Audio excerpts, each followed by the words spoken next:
Hello, my name is Frida Weisel. I'm a tour guide in Hasidic Brooklyn, New York, and today I want to share with you my top 10 picks for the most exotic, weird Hasidic food out there. Usually I like to show you the most mouth-watering fare, but today I want to show you something that is perhaps a little more of an acquired taste. Most of Hasidic food is just meat and potatoes classics. You usually don't find very exotic stuff in this community, and that's because all the food is kosher, and because it needs to be kosher, it needs to adhere to many restrictions on foods that are not allowed to be eaten or have to be prepared in a certain way. So you're not going to find a market of exotic animals, insects, reptiles to eat.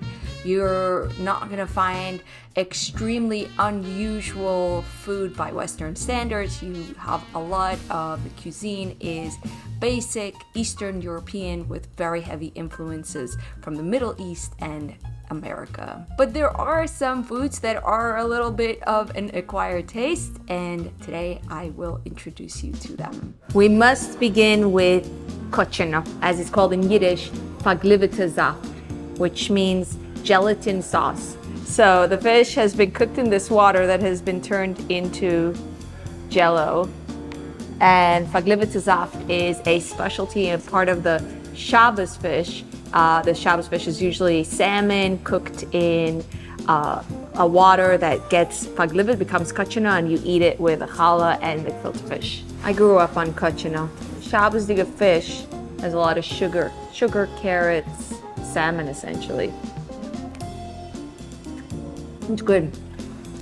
Very nice.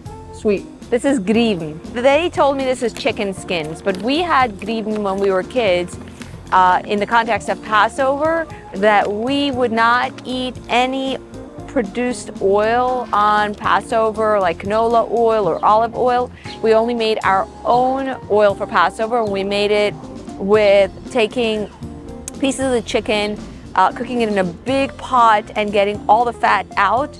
And the fat would be called schmaltz, and the remaining chicken, which would get very crispy, we'd call grieben, and the grieben would get really salty, and you would eat it with mashed potatoes. The oil has not totally left.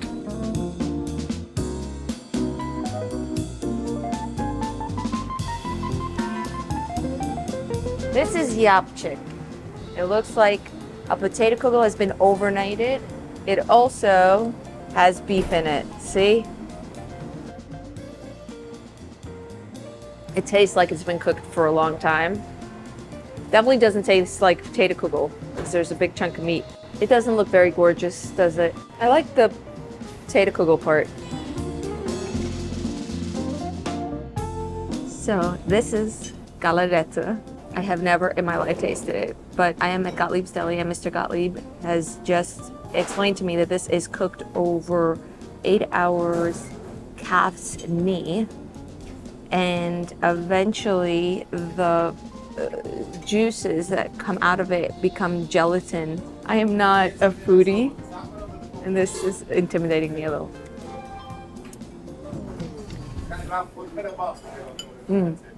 We can have that. Yeah, it's very garlicky. You have to get used to the texture. So this customer here in the deli just told me a story. This customer came in and wanted galareta, but he wanted it hot. So they warmed it up and it was returned to soup. He was very disappointed. It's like asking for your ice cream hot. Let's keep going. That was interesting.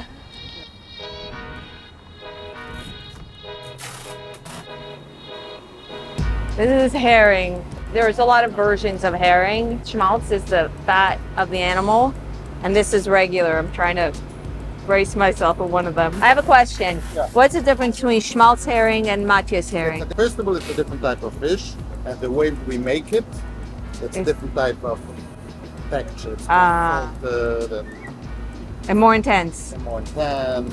What do you suggest? I like this one. Okay, I like your salt. suggestion. Okay, I like salt too. Yeah. Thank you so much. Herring is a classic that I grew up with, that the men in my family would eat. The women found this onion-infused dish a little much. So I don't even know if I ever ate herring in my life, but I know that it was always paired with these crackers called kichel.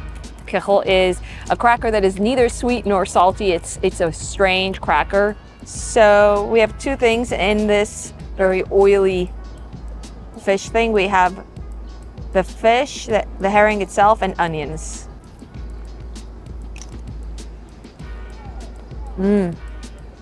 It's very salty, but really delicious. I always thought it was a harder cracker, but it actually kind of crumbles in your mouth.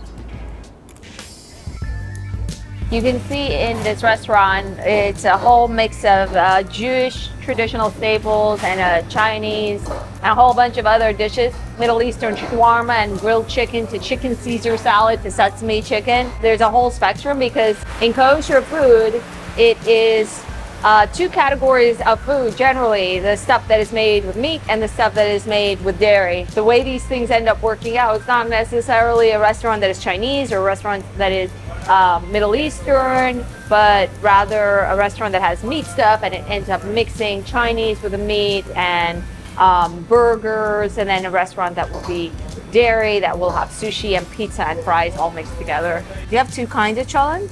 Yeah, overnight or light? Overnight cholent? Yeah.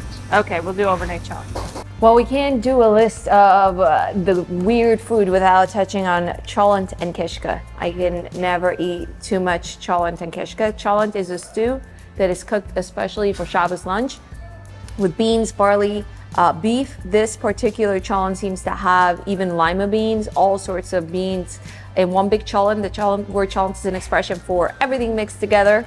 And kishka, which literally is Yiddish for intestines, and formerly it would be that the intestines of the animal were taken, they were stuffed with flour and spices and cooked to get the flavoring from the animal in order to make the most of an animal. These days, the kishka is just made in a parchment paper with flour and oil. Pretty much, it's probably the most glutinous thing you can eat. It all goes together. I give it to my Friday tour people because that's when it's available in the neighborhood. And some people's reaction is like, woo, and other people really, really take to it. This is definitely the one item on my list that I am probably most habituated to. This is brona eier, which is Yiddish for brown eggs.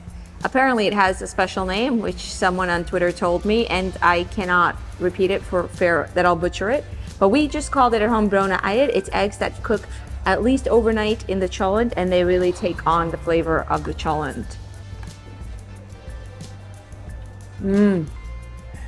This is like hard-boiled eggs, but with flavor. It is really good. After I try everything, my cameraman tries it, and he disagrees with whatever I said. Try it.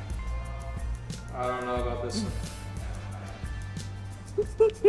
Another food on my list that really has to go on the list is what's called falche fish. Falche fish is Yiddish for fake fish. Now you might think fake fish is some kind of vegan food, but actually made of chicken and eggs that is used on the holiday Passover for those families like my own that traditionally don't eat any fish on Passover. So for 8 days instead of fish, you eat falche fish, which are these balls with carrots and onions and eggs. Heartbreakingly, we cannot try the falche fish because it's a seasonal item. Do you have schmatte cake? This is a cake, and it is not weird and gross at all, but it has a sort of weird name, and I really wanted to finish this list with something desserty, so this is schmatte cake. For those who are familiar, schmatte means rags, and I don't know why this is called rags cake because there's nothing raggy about it. It is flaky crust on the bottom, a wet brownie, a little bit of cream, flaky crust on the top, and then some confection sugar. You're gonna like it. There's gonna be one thing we both agree on. It's gonna be the schmatte cake. Yeah? It's very sweet though. You like very sweet? Am I gonna get a chance to eat it, or are you gonna eat the whole thing? Do you think I'm gonna eat the whole thing? Frida. Well, I hope you enjoyed this little adventure into weird food land. I am never in my life eating galareta again. Some of the other stuff was fairly good, if not delicious. Please leave a comment and let me know what you would have liked to try most, what looked the best, what looked perhaps gross, and if you have any suggestions for additional items to get on my list, please let me know. I am really curious to hear. Thank you for watching, and I'll see you in the comments.